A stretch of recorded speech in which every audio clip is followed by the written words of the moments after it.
Hi, I'm Dylan Fernandes. I'm a state representative and I'm a lifelong resident of our district. My family came here from Portugal 4 generations ago. They settled in our district as strawberry farmers. Life was never easy. Actually, my father's family grew up in poverty. In this American dream story, he started a small business, worked to see it grow, witnessed the reward of his hard work when I went off and graduated from college, getting an undergraduate degree in economics and a master's degree in public administration from Harvard. And so I got involved in public service to give back to the community and country that I love and that has given me so much. And look, I've been doing the work. I've been bringing energy to this in the legislature. I've passed 30 bills into law. I've been a leader on environmental issues. I'm the vice chair of the Committee on the Environment, where I've passed a number of big bills around water protection. And I'm a small business. I come from a small business family, and I'm a first-generation college graduate. So I know how important it is for us to be cutting taxes for small business people, how important it is that we be promoting housing for people who are struggling to afford a roof over their heads. I'm the only candidate running who voted to support the Roe Act for women's reproductive freedom. I know that this is an issue that's important in our country right now, and it's under attack, and it's something that I will always support, is women's control over their own bodies. The decisions we make now are so important for what our district looks like going forward, whether that's holding Holtec accountable for environmental and public health negligence, or building 2 bridges to the Cape, the biggest bridge infrastructure project in the country. So I ask for your vote to help me bring new energy to this, to bring experience to this, to fight for you and work for you at the State House. Thank you. Ballot question 1 is whether the state auditor should audit the legislature. Can you explain the ballot question, why it is or isn't needed, and your position on it? So question 1, whether the auditor can do a comprehensive audit of the legislature. I am supportive of audits of the legislature. I think it's important that we have transparency in the political process. And in my time as state rep, I've supported and voted for increased transparency. When I first got elected, hearings, you can participate in them unless you went to the State House. Today, you can watch a hearing live from anywhere in the Commonwealth. And not only that, you can participate in them and give testimony on all the bills before the legislature from your living room, whether you're from the Berkshires or from Plymouth. And so that's really important in bringing more accessibility and transparency to the legislature. I think auditing makes sense. I do think it should be done in an independent, non-political way. We could envision a scenario where you have a political actor who's auditing other political actors, and how that could kind of devolve into using audits just for political gain rather for practical purposes that are best for the public interest. So I think it's really important that these audits be done from an independent party. But certainly I'm going to be supportive of it. And I'm someone who's had an independent streak in the State House, and it has called for transparency. I'm one of 4 Democratic legislators who voted against my own party to put term limits on the longest serving speaker in Massachusetts history. And this is, to me, important. Even though, I didn't make any friends doing it, it's important because I think when power concentrates too much into one person's hands, that's not good for the people of Plymouth. That's not good for democracy generally. So I will always stand up for the people I represent and know that I will always fight for you regardless of political party. Ballot question 2 is on eliminating the MCAS graduation requirement. Can you explain the ballot question, why it is or isn't needed, and your position on it? So I'm supporting question 2. I think it's really important that we support our students, we support our teachers, and create a good learning environment for them. And I'm supportive of testing. I think the MCAS is a really important tool in terms of measuring student performance, measuring school district performance, giving students extra support who are struggling, giving teachers extra support who need it when teaching. I think it's an important tool. I would never want to scrap testing in general, but for the less than 1% of students who cannot pass the MCAS, there should be additional ways for them to be able to graduate. It doesn't mean that that less than 1% automatically graduates. It just means that school teachers, school administrators who are with these students all the time, who know these students, who teach these students, they're going to be the ones for this fewer than 1% deciding whether they can graduate or not. And I think that's an important piece here, because it's just one of several metrics that would determine whether a student graduates. And students just taking one test, that puts a lot of stakes on it. And I think there should be additional options. I have the support of the Massachusetts Teachers Association and the America Teachers Union in this race, and I'm proud to be supportive of our teachers. I'm proud to be supportive of our students. I'm the only candidate running that voted for the Fair Share Amendment to put hundreds of millions, billions of dollars back into our public schools. That Fair Share Amendment for our public school system, that funding, has been supportive of a number of things. For the first time, we have universal school meals in Massachusetts, so that no kid is going to school on an empty stomach and no kid is worrying about their next meal distracting them from learning. We just made public community college free for people for the first time, to give an entryway into a higher education, which really, and I know this well, is an entryway into the middle class. And then through this funding, we also fully funded the Student Opportunity Act, the biggest investment in public schools made in 25 years. I was supportive of this funding. My Republican opponent voted against the Fair Share Amendment, which underlies all of this. And the next steps in this is around using this funding so that we have childcare and early education in the Commonwealth. Ballot question 5 is on the minimum wage for tipped workers. Can you explain the ballot question, why it is or isn't needed, and your position on it? Plymouth is home to a vibrant tourist economy, and I'm someone who, I was the vice chair of the Committee on Tourism, Arts, and Culture. I'm someone who's always been supportive of this industry, and we need to make sure we're supporting our workers in it. We need to make sure we're supporting our wait staff. We need to make sure we're supporting our small business owners. And so I have concerns about how question 5 will impact wait staff's wages. We're at a time right now where, for the first time, both presidential candidates, both Trump and Harris, have been calling for an end on the taxes on tips.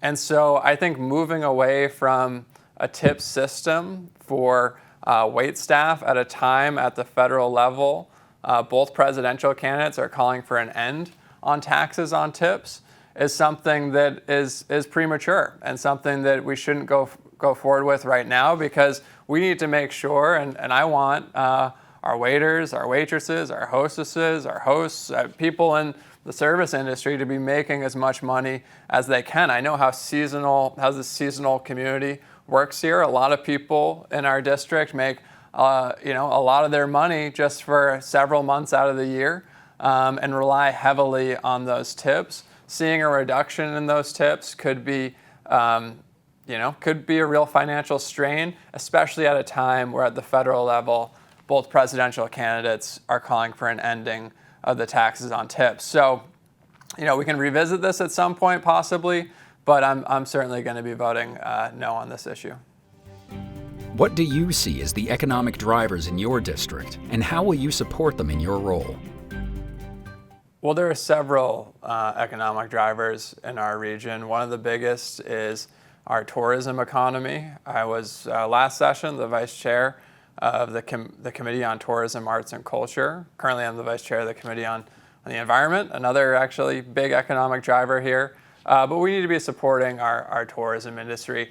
Massachusetts, I think, does a terrible job of supporting tourism. If you look at other states, Colorado, New York, a whole host of other states spend a lot more money to attract people to their states than Massachusetts does. We have so much to offer here in Plymouth, so much to offer across the Plymouth and Barnstable district. We need to be spending money, investing in money to attract people to come here. And it's you look at some of the numbers around tourism investment, you make your money back at several fold. And at the end of the day, the people, if we get more tourists here, it's other people's money that we're taking in for our region. So that's really important. That's an industry and sector I'm always going to be supportive of. And I've also done a lot of work around the blue economy. We have in this district the largest privately operated ocean science institutions in America. We're also home to a thriving fishing industry, and we have to support both of those. I want to see this region become the next kind of blue tech hub. Down in Falmouth, there's the Woods Hole Oceanographic Institution, the Marine Biological Labs, NOAA Fisheries, some huge ocean science entities. And then in Boston, it's one of the biggest venture capital markets in the world. And so right in the middle of those two places is Plymouth. And so I think Plymouth has a really unique opportunity to become an ocean tech hub that combines the funding and the entrepreneurial spirit with the science to make some huge economic development gains in this area. That's something I'm going to be really supportive of. And something that I've been working on in the legislature. And when it comes to supporting our economy, it's also about holding Holtec accountable. One big part of marketing this region for tourists is to make sure that when they're coming here, they know that they're going to be eating the best seafood in the world. They're going to be swimming at pristine beaches. Holtec dumping in Cape Cod Bay hurts the marketing of our region, and I've been one of 19 interveners currently trying to stop them from dumping in radioactive wastewater into Cape Cod Bay. This is a really important step in promoting the marketability of our region and holding Holtec accountable for what I view as public health and environmental health negligence. And one big part of promoting economic development is lowering taxes.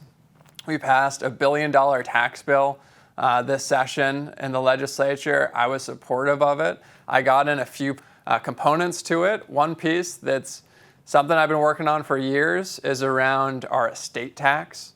So it used to be $1 million was our estate tax, and then there was a cliff effect. So if you had $1,001,000, your entire estate was taxed. That was the most onerous law in the nation for the estate tax. And a lot of middle-class families were impacted by that because they've seen their home prices increase so much that homes they bought in the 90s for $100,000 are now over $1 million in a lot of places in this district. And so we raised the threshold to $2 million. We got rid of the cliff effect. And so now it's you're only taxed on your estate in the third $1 million.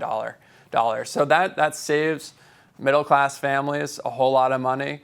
We also tripled the septic tax credit. This is a really important piece, not just for saving homeowners money, and now it's $18,000 up from $6,000 in terms of tax credits. Then you get a zero-interest loan on top of that, really help pay for it.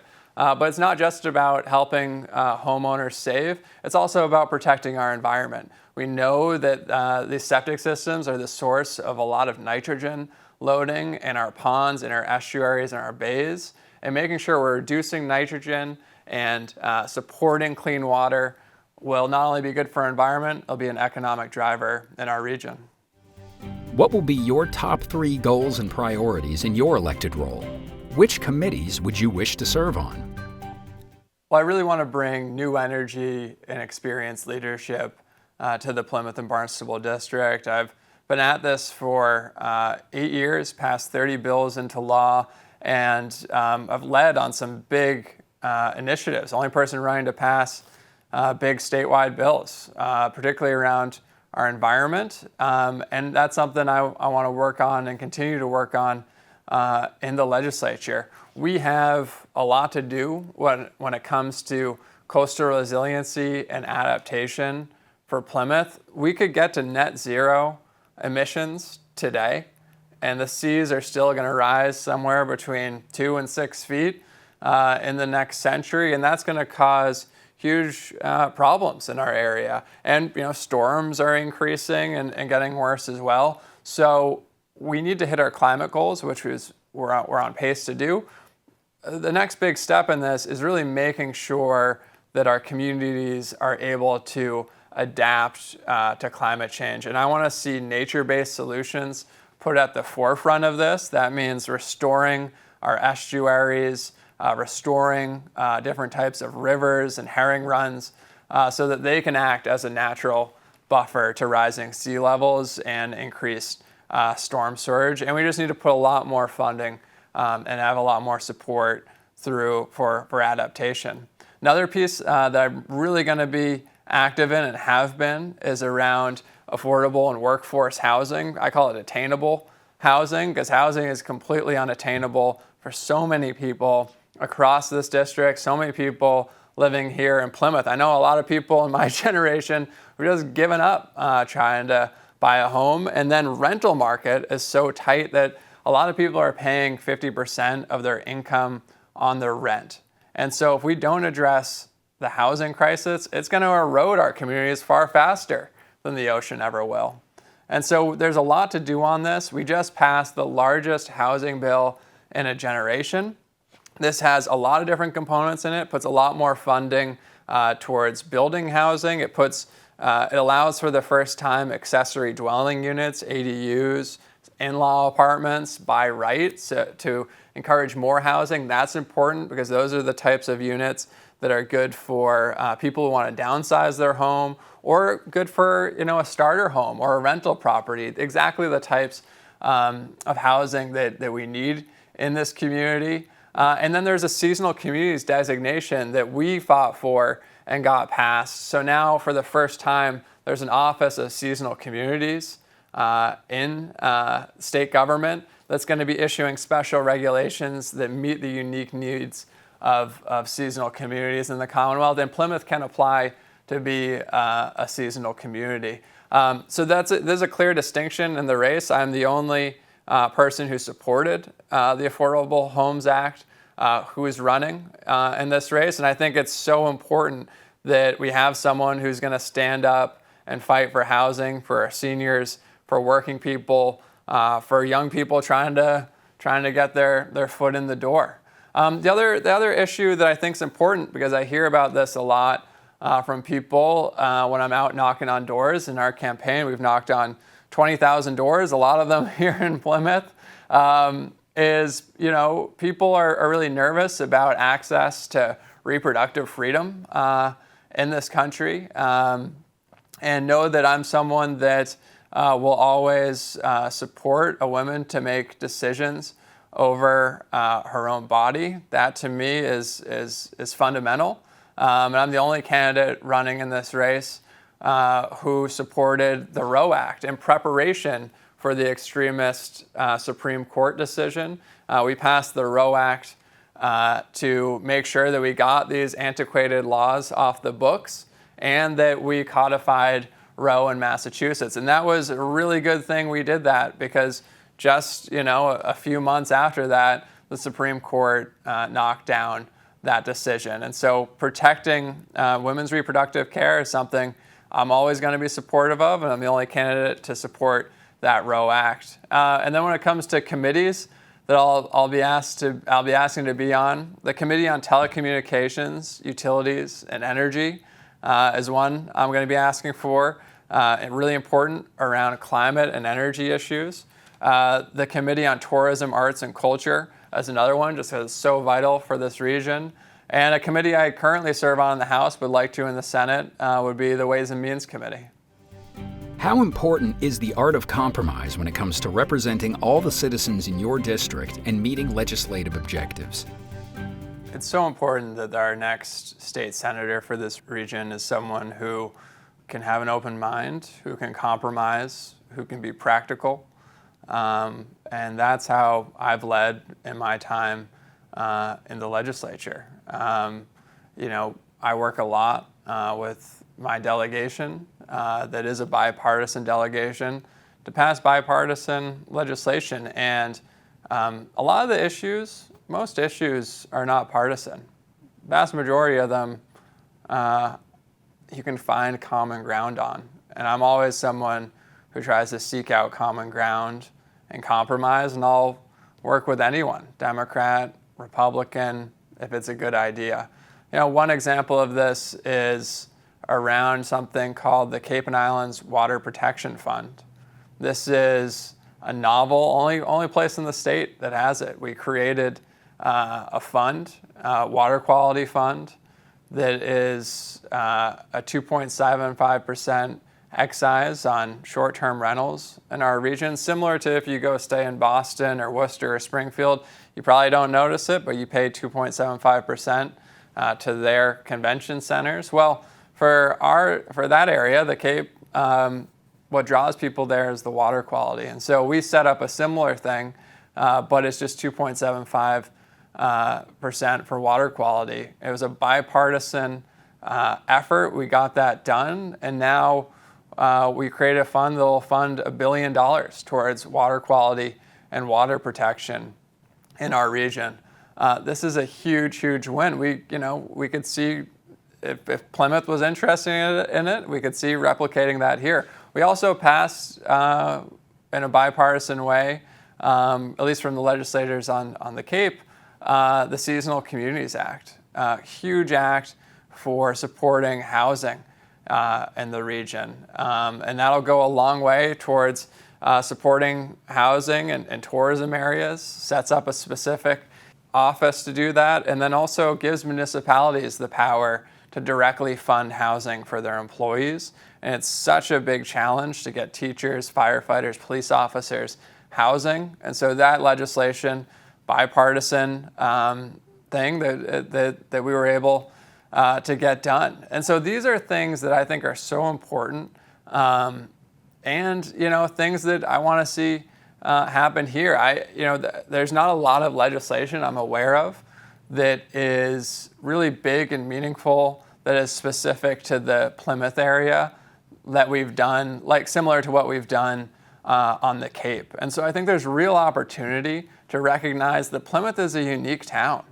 It is the biggest town in the state. I mean, it's incredibly diverse. It is a unique place. And so it's important that you have someone fighting for you who can deliver for you and pass legislation specific to this town. And a big reason why I'm running is so that our region, so that Plymouth has a voice. And it's important, just to be frank with you, there's only 4 Republicans in the state Senate out of 40. And so they have very little power to pass these big laws and reforms. And so, it's really important that we have someone who has a seat at the table where decisions are made and can work across the aisle and hash things out with people with diverse opinions. Because the battles at the State House actually aren't Democrat versus Republican. It's generally rural Democrats versus, kind of the city, the Springfields, Worcesters, and Bostons of the state, and trying to, work to get resources. And so we really need someone who can work with everyone to get the funding that we so need down here and get bills passed for what I think is really an often overlooked part of the state. So, I'll be someone who will have a seat at the table on this. As someone in the majority, you automatically chair a committee, your first session. That gives us an additional voice at the State House and at the state level to advocate for us. And, I hope to be your voice. I'm Dylan Fernandes, and I hope to earn your vote this election. Look, I love our community. 4th generation resident here, grew up here. It is one of the most beautiful places on this planet, and it's the place I love the most. It's the place I plan to raise my family. I really think it's important that we preserve it for future generations, and we're protecting our environment and protecting our water quality, that we're investing and improving into our public school system so that the next generation of kids in this area have vibrant opportunities as well.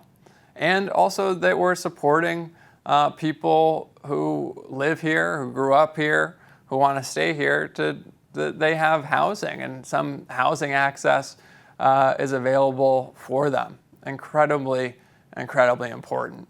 And so I ask for your vote. I want to make Plymouth, Plimpton, Pembroke, and Kingston a more vibrant place to live, a more vibrant place to raise your family. And know that, I'm someone that's always going to be there to also protect a woman's right to make her own decisions about her own body. That's an incredibly important part of this. And I also have a track record on delivering for these issues. Passed 30 bills into law, passed many more amendments on top of that, and have brought millions of dollars back to the district. I hope to be your voice at the State House, and I hope to be able to deliver for you as your next state senator.